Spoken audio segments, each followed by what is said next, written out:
உதயநிதி சனாதனத்தை ஒழிக்கிறேன்னு சொன்னார்ல, நீ பாருங்க. இந்த வீடியோ உங்க எல்லாருக்கும் காட்டுவாங்க. சுத்தமான பிராமண பொண்ண சுமங்கலிகளெல்லாம் கூப்பிட்டு உட்கார வச்சு, துர்கா அம்மா நல்ல பிராமணர்களை கூப்பிட்டு ஸ்பஷ்டமா சமஸ்கிருத மந்திரம் சொல்லி ஹோமம் எடுத்துட்டு இருக்காங்க. இதுதான் சனாதனன்றது. இந்த சனாதனத்தை இவர் வீட்டிலேயே ஒழிக்க முடியலன்னா, உதயநிதி எந்த சனாதனத்தை ஒழிப்பேன்னு பேசிட்டு இருக்காரு. நீங்க இப்படியே சனாதனத்தை நான் உண்மையா சொல்றேன். உதயநிதி எல்லாரும் எதிர்ப்பு தெரிவிக்கிறாங்க அப்படின்னு சொல்லிட்டு இதை கைவிடக்கூடாது. திரும்ப திரும்ப திரும்ப உதயநிதி ஆழமா அழுத்தமா எல்லா இடங்களையும் சனாதனம் ஒழிய, சனாதனத்தை ஒழிச்சே தருவேன், சனாதனத்தை ஒழிச்சே ஆகணும் அப்படின்னு பேசணும்.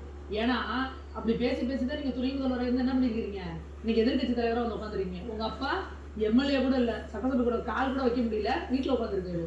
நீங்களும் இதே மாதிரி பேசிக்கிட்டு இருந்தீங்கன்னா அடுத்த தடவை உங்களையும் மக்கள் வீட்டில் உட்கார வச்சுருவாங்க. அதனால இதை மாற்றிக்கவே வேணாம். நீங்கள் இப்படியே பேசிக்கிட்டு இருங்க.